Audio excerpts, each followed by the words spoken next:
जय श्री कृष्णा। मैं आचार्य ज्योति स्वागत करती हूँ आप सभी का वैदिक एस्ट्रो केंद्र में। आज हम बात करने जा रहे हैं मकर लव राशि फल के बारे में। साल 2026 में हमारे जो मकर लग्न के जातक है उनके लिए किस तरीके की स्थिति बन रही है प्रेम जीवन में, वो समझेंगे हम ग्रहों की स्थिति के आधार पे, ग्रहों के गोचर के आधार पे जानेंगे इन ग्रहों का गोचर या स्थिति किस तरीके से आपकी भावनाओं को बदलेगा, या किस तरीके के परिणाम आपके प्रेम जीवन में आ सकते हैं। चाहे आप शादीशुदा हो, चाहे आप सिंगल हो, या किसी रिलेशनशिप में हो, या हाल ही में आपका ब्रेकअप हुआ हो, यह लव राशिफल हम उस तरीके से विश्लेषित करेंगे कि एक एक स्थिति को हम समझ पाए। देखिए, अब अगर आपका लग्न या चंद्रमा मकर में है तो ये जो साल 2026 है यह बन जाता है आपके प्रेम जीवन को भीतर से बदलने वाला साल। धीरे धीरे लेकिन स्थिरता के साथ और प्रैक्टिकल मैच्योरिटी के साथ। देखिए, क्योंकि मकर राशि का सबसे बड़ा उपहार ये होता है कि वो बहुत मैच्योर होते हैं। देखिए, बेसिकली आप स्वभाव से इमोशंस को इमीडिएटली एक्सप्रेस नहीं करते हैं, आप महसूस करते हैं, उसे समझते हैं, उसे सोचते हैं, फिर ही किसी को अपने दिल में, अपने उस रिश्ते में जगह देते हैं। लेकिन साल 2026 आपको ये सिखाएगा कि प्रेम का वास्तविक सौंदर्य वही है जहां दिल सुरक्षित हो और मन पूरी तरीके से खुला हो। यह जो साल है रिश्तों में सिक्योरिटी, लॉयल्टी और ग्राउंडेड कनेक्शंस की आपकी मूल जरूरतों को पूरा करने वाली परिस्थितियां आपके लिए बनाएगा। इसी यात्रा को समझने के लिए वीडियो के अंत तक बने रहिए, क्योंकि इस वीडियो के अंत तक आपको क्लैरिटी मिलेगी कि इस वर्ष आपका प्रेम किस दिशा में बढ़ना चाहिए। और अगर आप ऐसे ही ज्योतिषीय मार्गदर्शन आपके लिए इस तरीके के जो हम विश्लेषण लेके आते हैं वो आपको मीनिंगफुल लग रहे हैं, तो शुरुआत में ही मैं बताना चाहूंगी कि आपका लाइक, कमेंट और सब्सक्राइब जैसे जो जेस्चर है इस तरह के गहरे गोचर आधारित कंटेंट को बनाने की हमारी प्रेरणा को बढ़ाते हैं। आइए दर्शकों, आगे बढ़ते हैं, समझते हैं कि कौन कौन से ग्रहों का गोचर हो रहा है और ग्रहों के गोचर के आधार पर क्या परिणाम पड़ेगा आपके प्रेम जीवन पे। सबसे पहले शुरुआत करते हैं हम गुरु बृहस्पति से। गुरु बृहस्पति का जो गोचर होगा साल में 3 बार होगा। साल की शुरुआत में उनकी स्थिति रहेगी मिथुन राशि में वक्री अवस्था में आपके छठे भाव में, और उसके बाद वो सप्तम भाव में प्रवेश करेंगे, उच्च के हो जाएंगे, फिर साल के अंत में वो आपके अष्टम भाव में प्रवेश कर जाएंगे। तो यहाँ पर ना हर बार एक प्रेम का नया फेज खुलेगा, नया अध्याय आपको दिखेगा। वर्ष की शुरुआत में जब वो मिथुन में होंगे, आपके छठे भाव में होंगे, तो रिलेशनशिप में जो है हिडन पैटर्न और अनस्पोकन एक्सपेक्टेशन को जो है वो सरफेस पर लेकर आ जाएंगे। यह वह समय होगा जब आप ये पहचानना शुरू करेंगे कि किस तरह का व्यवहार आपको चोट पहुंचाता है और क्या आपको इमोशनली सेफ फील कराता है।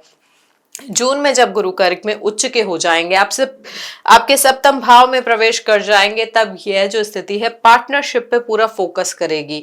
प्रेम में डेप्थ, सीरियसनेस और इमोशनल ऑनेस्टी और स्पिरिचुअल कंपैटिबिलिटी की थीम आपके लिए स्ट्रांग हो जाएगी।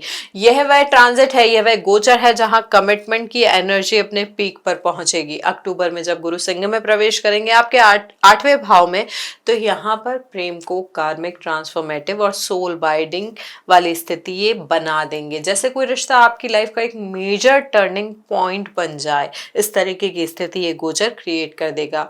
शनि देव की बात करें तो वो पूरे साल मीन राशि में रहेंगे, आपके तीसरे भाव में रहेंगे, जो कि आपके प्रेम जीवन को सटल लेकिन डीप रिस्ट्रक्चरिंग देंगे। तीसरा भाव सिर्फ कम्युनिकेशन का नहीं होता है, करेज का होता है, इमोशनल एक्सप्रेशन का होता है और आपके इंटरनल नैरेटिव का होता है। शनि देव यहाँ बैठकर आपको ये दिखाएंगे कि आपके रिश्तों में हेजिटेशन कहाँ से पैदा हो रही है, आप अपने इमोशनल ट्रूथ कैसे बोलते हैं, कैसे एक्सप्रेस करते हैं, कौन सी बातें दिल में दबाकर आप स्वयं को ही थका लेते हैं। इस वर्ष आप न सिर्फ प्रेम को महसूस करेंगे बल्कि इस गोचर की स्थिति की वजह से बोलना भी सीखेंगे, धीरे धीरे लेकिन मैच्योरिटी के साथ और बिना डरे। अब बात करें अगर हर राहु और केतु देव की, तो राहु कुंभ राशि में आपके दूसरे भाव में आकर आपकी सेल्फ वर्थ, आपकी जो वैल्यूज है, आपके जो इमोशनल एक्सपेक्टेशन है, उनको एक नई दिशा देंगे। आप इस वर्ष जो अट्रैक्शन है उनसे बहुत ज्यादा इम्पल्सिव वे में नहीं जुड़ेंगे। आप ऐसे लोगों की ओर आकर्षित हो सकते हैं जो आपकी डिग्निटी, आपके मॉरल्स और आपके इमोशनल पैटर्न को समझे, जो आपके पारिवारिक वैल्यू को समझे। यहाँ पर राहु देव इंटेंस कनेक्शन जरूर लेके आ सकते हैं, लेकिन केवल वो संबंध टिकेंगे जिनमें आपका वैल्यू सिस्टम मैच कर रहा हो। केतु जो सिंह राशि में है, आपके अष्टम भाव में है, ये कार्मिक इमोशनल रिसाइकलिंग को शुरू करेंगे। पुराने जो रिश्ते हैं, पुराने जो इमोशनल नॉट्स है, टॉक्सिक अटैचमेंट जो है, सब धीरे धीरे जाएंगे। यह वह वर्ष है जब आप अपने भीतर की गहराई को पहचान पाएंगे और समझेंगे कि किस रिश्ते में आपका एक्चुअल इमोशनल ट्रूथ सुरक्षित है, कहाँ आप अपनी भावनात्मकता को, अपने लगाव को, अपने जो बर्डन है उनको रख पा रहे हैं सही तरीके से। अब अगर हम आपके पंचमेश या सप्तमेश की बात करें, देखिए पंचम भाव में राशि आ रही है आपकी वृषभ और सप्तम भाव में आ रही है कर्क राशि। तो पंचमेश हो गए आपके शुक्रदेव और सप्तमेश हो गए आपके चंद्रदेव। तो यहाँ पर शुक्रदेव वैसे ही प्रेम के कारक जो हैं, आपके पंचमेश भी हो गए, तो उनकी स्थिति जैसे जैसे साल में बदलेगी वैसे वैसे प्रेम के रंग भी आपके जीवन में बदलेंगे। यहाँ पर जब अस्त अवस्था में होंगे शुक्रदेव साल की शुरुआत में, तो रिश्तों में थोड़ी सी हेजिटेशन बढ़ सकती है, सॉफ्टनेस में थोड़ी सी जो है कमी आ सकती है, थोड़ा सा इमोशनल जो कंफ्यूजन है वो भी बढ़ सकता है। लेकिन मार्च के लगभग जब शुक्रदेव उच्च के हो जाएंगे, तब यहाँ पर दिल खोल कर आपकी स्थिति ठीक होगी। यहाँ पर जो हीलिंग है, जो रिश्तों की क्लैरिटी है, जो समझ है, वो बढ़ेगी। लेकिन फरवरी मार्च में एक और चीज को समझना बहुत ज्यादा जरूरी है कि इस समय पर जो ग्रहण होगा, जो ग्रहों की युति होगी, पंचग्रही योग भी बन रहा है जो कि आपके दूसरे भाव में बन रहा है। उसके अलावा जो ग्रहण भी हो रहा है वो आपके 2-8 एक्सिस पे हो रहा है, यानी आपके कुटुंब भाव और अष्टम भाव के एक्सिस पे हो रहा है। तो यहाँ पर कार्मिक क्लियरेंस बहुत ज्यादा एक्टिवेट हो सकता है। रिश्ते एकदम से टूट भी सकते हैं, एकदम से जुड़ भी सकते हैं। नए रिश्तों का प्रवेश भी हो सकता है, पुराने गहरे रिश्ते भी कहीं ना कहीं टूट सकते हैं। यहाँ पर व्यवहार को संयमित रखना बहुत ज्यादा जरूरी होगा, क्योंकि मंगल का अस्त होना और सूर्य के साथ होना कहीं ना कहीं ईगो बेस्ड एग्रेसिव रिएक्शन देगा, जहां सीधे सीधे प्रहार होगा आपके रिश्ते पे। तो यहाँ पर इस स्थिति को समझ के उसको संयमित तरीके से विचार करके रिएक्ट करना और आगे बढ़ना आपके लिए जरूरी होगा। साथ ही देखिए उच्च की स्थिति संभालेगी जरूर आपके जो ग्रहों का प्रभाव है उनको, क्योंकि आपके लिए शुक्रदेव योग कारक ग्रह भी है। लेकिन जब वो नीच के हो जाएंगे तब इमोशनल बाउंड्रीज आपकी टेस्ट होंगी। लेकिन साल के अंत तक जैसे जैसे उनकी स्थिति बदलेगी और वो फाइनली स्वराशि में आएंगे या फिर वृश्चिक में प्रवेश कर जाएंगे, तो आपकी जो रोमांस है उसको डीप और इंटीमेट एनर्जी मिलेगी और स्पिरिचुअली अलाइन हो पाएंगे आप अपने जीवन साथी के साथ। देखिए मकर लग्न वालों के प्रेम जीवन की असली हार्ट बीट जो होगी, यहाँ पर जो सप्तमेश तो है ही है, जैसे हमने पंचमेश की बात की, पंचमेश शुक्र तो है ही है, साथ ही साथ चंद्रमा जो सप्तमेश है उनकी स्थिति भी बहुत महत्वपूर्ण है। क्योंकि जैसे हमने समझा कि शुक्रदेव तो वैसे ही प्रेम के कारक होते हैं, अट्रैक्शन के कारक होते हैं, रोमांसिक के कारक होते हैं, यूथफुल पैशन के कारक होते हैं। चंद्रमा आपकी इमोशनल सेंसिटिविटी के कारक होते हैं, बॉन्डिंग के कारक होते हैं, पार्टनर के साथ जो इमोशनल कनेक्ट होता है उसकी लय को वो तय करते हैं। तो इन दोनों ग्रहों का गोचर जब शनि गुरु शुक्र और राहु केतु से प्रभावित होगा, दृष्ट होगा, युक्त होगा, तो ये जो अलाइनमेंट होगा आपकी कंप्लीट प्रेम कहानी को इस साल लिखेगा। चाहे आप विवाहित हैं, चाहे सिंगल है या किसी रिश्ते में है, जब ये युति होगी, दृष्टि होगी, तो आपके वैवाहिक जीवन में उतार चढ़ाव आएंगे। जैसे शुक्र केतु की युति होती है, क्योंकि शुक्र आपके पंचमेश भी है, शुक्र केतु की युति कहीं ना कहीं रिश्तों में थोड़ा सा डिटैचमेंट ले आएगी। वहीं शुक्र के साथ राहु की युति पैशन ले आती है। और इसी स्थिति में अगर हम बात करें, शुक्र के साथ जब सूर्य की ऊर्जा आती है, जो कि उनके शत्रु ग्रह है, जिनकी ऊर्जा को वो संभाल नहीं पाते, क्योंकि शुक्र एक सौम्य ग्रह है और सूर्य एक तेजस्वी ग्रह है, तो यहाँ पर ऊर्जा का कॉन्फ्लिक्ट होता है। तो यहाँ पर रिश्तों में थोड़ी सी अधीरता बढ़ जाती है, रिएक्शन थोड़े जो होते हैं वो ईगो बेस हो जाते हैं, यहाँ पर मैं वाली भावना थोड़ी ज्यादा असर दिखाती है। तो यहाँ पर देखिए रिश्ता तभी चलता है जब गाड़ी के सारे पहिए एक दिशा में एक तरीके से चले। रिश्ते को भी आप कुछ इस तरीके से समझ सकते हैं कि जब गाड़ी के दोनों पहिए एक समान, एक दूसरे को सम्मान देके आगे बढ़ेंगे, तभी गाड़ी ठीक से चलेगी। तो प्रेम जीवन में यही समझना है कि मैं या ईगो की बात को थोड़ा सा यहाँ 2026 में संतुलन के साथ संयमित करके आगे बढ़ना है। अब हमने ये समझी है कि ग्रहों की स्थिति क्या होगी, ग्रहों का गोचर कैसा होगा, महत्वपूर्ण ग्रहों की स्थिति का क्या प्रभाव होगा। अब हम इन्हीं स्थिति को आधार बनाकर समझेंगे कि चाहे हमारे जातक जो विवाहित है, या किसी रिलेशनशिप में है, या सिंगल है, या जिनका ब्रेकअप हो गया है, साल 2026 उनके लिए कैसी संभावनाएं लेकर आ रहा है।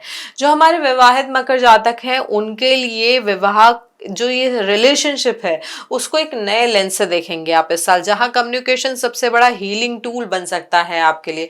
यहाँ पे शनिदेव आपके तीसरे भाव में बैठ के आपके पंचम भाव को दृष्टि कर रहे हैं। यहाँ पर स्थिति जो आपके लिए क्रिएट हो रही है, क्योंकि ये त्रिकोण में भी है आपके सप्तमेश में, तो पति पत्नी के बीच जो भी कंफ्यूजन, साइलेंट एक्सपेक्टेशंस है या अनस्पोकन फीलिंग्स है, वो केवल बातचीत की कमी से पैदा हुए थे, यह आप समझ पाएंगे। यहाँ पर एक मेच्योरिटी आएगी। हालांकि शुरुआत में मिसअंडरस्टैंडिंग थोड़ी हो सकती है, ग्रहों का जो प्रभाव है, क्योंकि देखिए युति आपके दूसरे भाव में बनेगी तो परिवार की वजह से, फैमिली प्रेशर की वजह से, या पार्टनर की फैमिली की वजह से, या फिर आपके वर्क प्रेशर की वजह से, देखिए यहाँ पे मूड स्विंग्स बहुत ज्यादा होंगे, रिएक्शंस बहुत अलग अलग होंगे, और साथ ही साथ घर की जिम्मेदारियां भी एकदम से इतनी बढ़ जाएगी कि आप अपने पार्टनर को इमोशनली टाइम नहीं दे पाएंगे। यहाँ पे पार्टनर हो सकता है नेग्लेक्ट बहुत ज्यादा महसूस करे, तो यहाँ पे इन भावनाओं को सम्मान देके आगे बढ़ना जरूरी होगा। देखिए तुला वाली जो हम राशि बोलते हैं, तुला का मतलब होता है संतुलन, तो यह संतुलन मकर वालों को भी अपने जीवन में लाना होगा। जो तुला राशि उनके दशम भाव में रहती है, वो दशम भाव का प्रभाव उनको उस वर्क लाइफ के साथ साथ अपनी पर्सनल लाइफ में भी लाना पड़ेगा। यहाँ पर ये जो थोड़े से कॉन्फ्लिक्ट होंगे, मिसअंडरस्टैंडिंग होगी, यहाँ पे ये टेम्परेरी सिचुएशन है।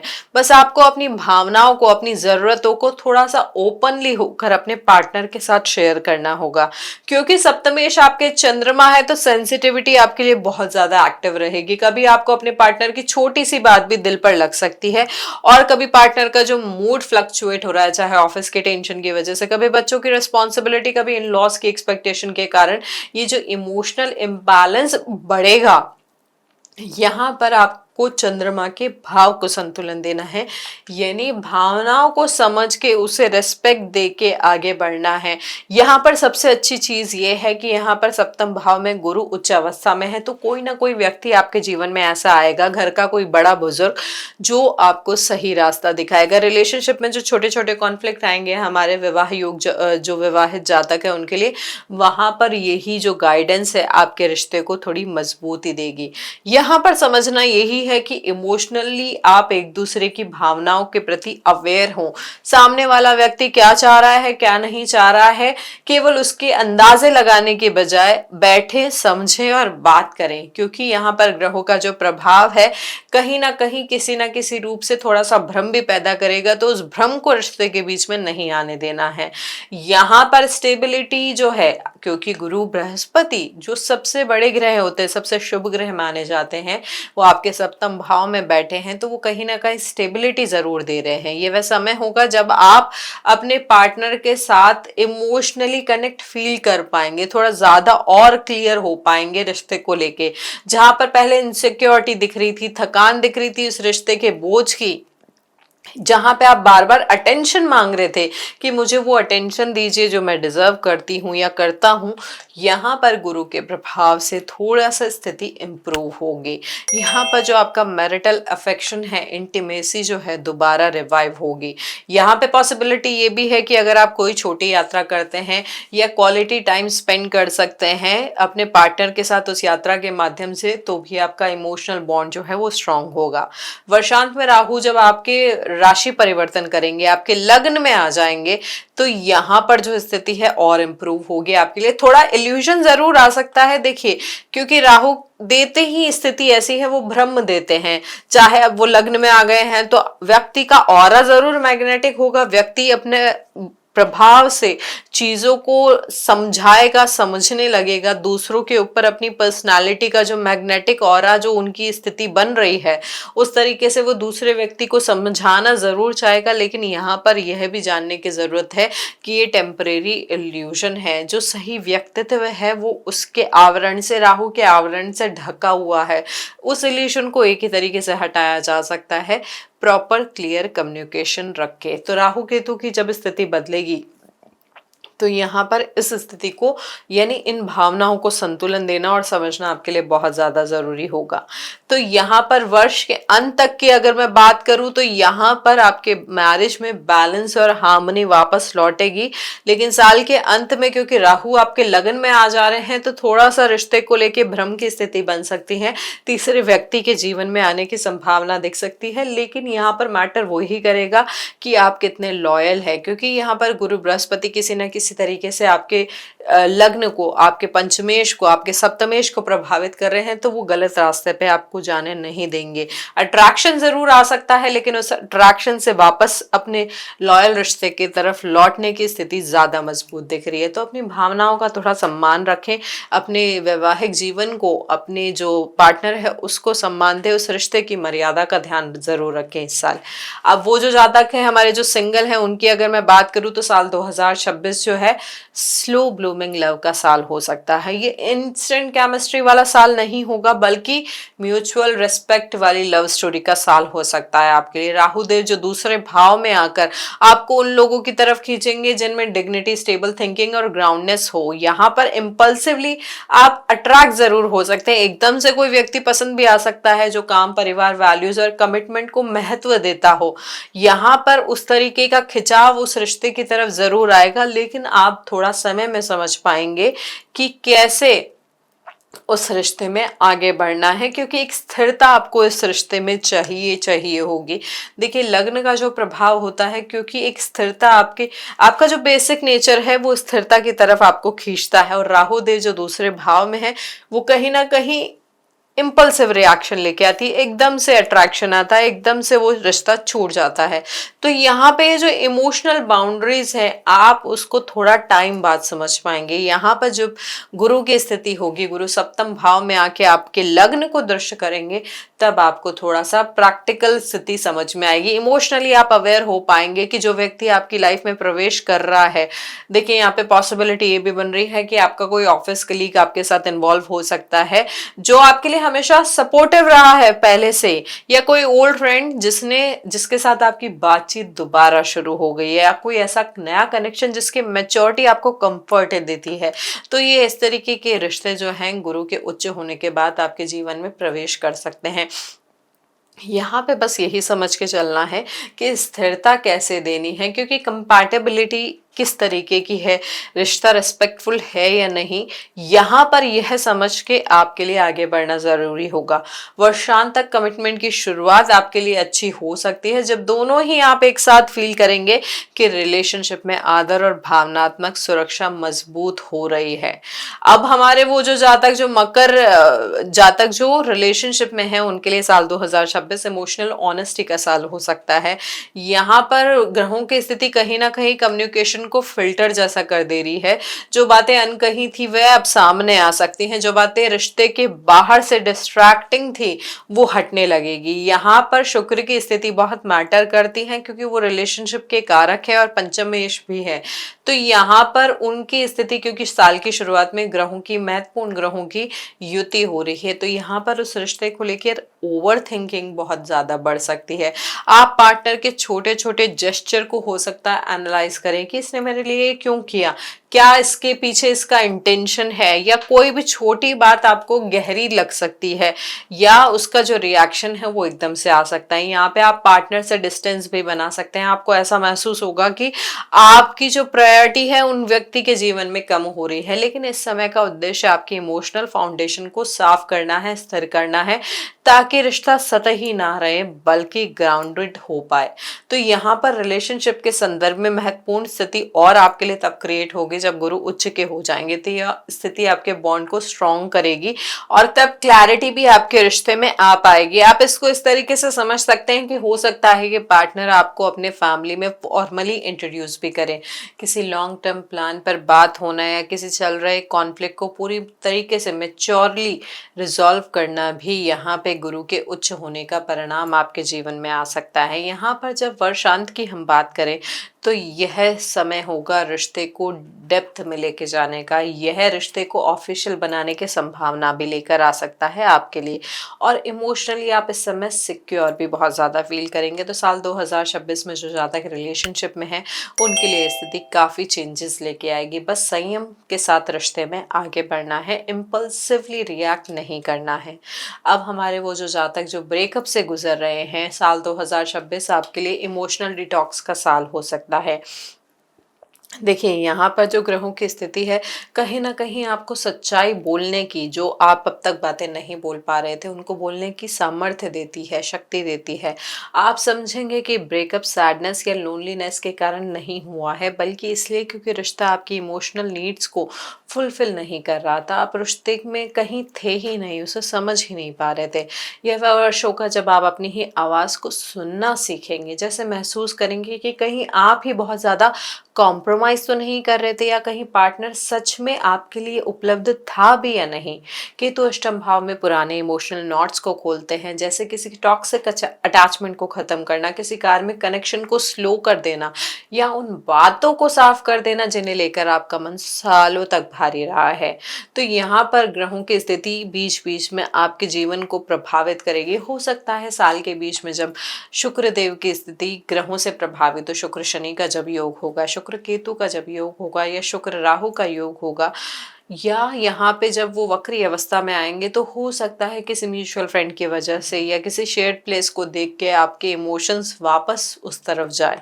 लेकिन जब गुरु बृहस्पति उच्च के होंगे तो आपके लिए इमोशनल रीसेट प्रॉपरली काम करेगा। यहाँ पर ग्रहों की स्थिति साल के अंत में आपकी सेल्फ वर्थ को रिस्टोर करेगी। यह वह समय होगा जब आप अपने अंदर से महसूस करेंगे कि आप पहले से अधिक क्लियर हैं कि आपको आखिर रिश्ता चाहिए कैसे, आप किस तरीके का प्रेम डिजर्व करते हैं। यहाँ से नया प्रेम धीरे धीरे आपके जीवन में कदम रखना शुरू करेगा। ना कोई रश, ना कोई ड्रामा, बस नेचुरली, जैसे यूनिवर्स खुद सही व्यक्ति को आपकी तरफ खींच रहा हो। तो साल का अंत आपके लिए अच्छे नोट पे हो सकता है। बहुत ज़्यादा डिप्रेस ना हो, बहुत ज़्यादा भावनात्मक रूप से वल्नरेबल ना हो, क्योंकि यहाँ पर ग्रहों की युति का प्रभाव कहीं ना कहीं वो खिंचाव ज़रूर लेकर आएगा। लेकिन जब आप उसको, ग्रहों के प्रभाव को संतुलन करके आगे बढ़ेंगे, तो एक नई ऊर्जा, एक नई रोशनी आपका इंतजार कर रही होगी। अब देखिए, हमने समझा कि ग्रहों का प्रभाव किस तरीके के परिणाम लेकर आ रहा है। अब यहाँ पे यह भी जानना जरूरी है कि कौन से ऐसे उपाय हैं जिन्हें करके, देखिए बहुत ज़्यादा हम यहाँ पर डिस्कस नहीं करेंगे, क्योंकि हम मासिक जो राशिफल आपके लेकर आएंगे उसमें हम समग्र रूप से आपको समझाएंगे कि ग्रहों की स्थिति का क्या प्रभाव होगा और कौन से उस उपाय आप उस महीने कर सकते हैं। लेकिन अगर हम पर्टिकुलरली लव लाइफ की बात करें, तो जो हमारे मकर लग्न के जातक हैं, जो साल 2026 में चाहते हैं कि प्रेम जीवन उनका संतुलित रहे, जो स्थिति है वो ठीक रहे, ज़्यादा नकारात्मकता वहाँ नहीं आए, तो वो क्या कर सकते हैं, ये दो आसान उपाय कर सकते हैं प्रेम जीवन में संतुलन लाने के लिए। सबसे पहले इम्पोर्टेंट है कि आप क्या कर सकते हैं, शिव महिमन स्तोत्र का पाठ कर सकते हैं। इस स्तोत्र का पाठ जो है आपके प्रेम जीवन में संतुलन लेके आएगा, मानसिक शांति लेकर आएगा, व्यवहार को संयमित करेगा।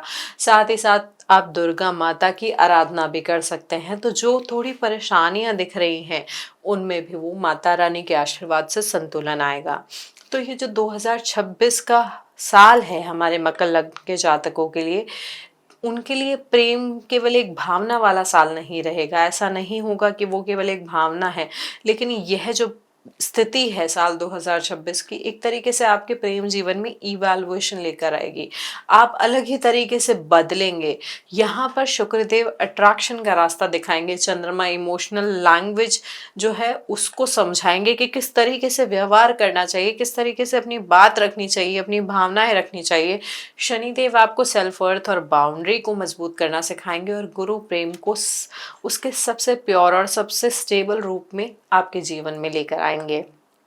अगर ये मार्गदर्शन, ये विश्लेषण आपको अपने प्रेम की दिशा समझने में मदद कर पाया हो, तो इस चैनल को लाइक ज़रूर करें, कमेंट करें और सब्सक्राइब करें, ताकि जब भी हम नए गोचर लेकर आए, ऐसे विश्लेषण लेकर आए, तो सबसे पहले आपके पास पहुंचे, आपके से कोई भी इंसाइट छूट ना जाए। आपका सहयोग इस ज्योतिषी यात्रा को आगे बढ़ाता है। हरिओम।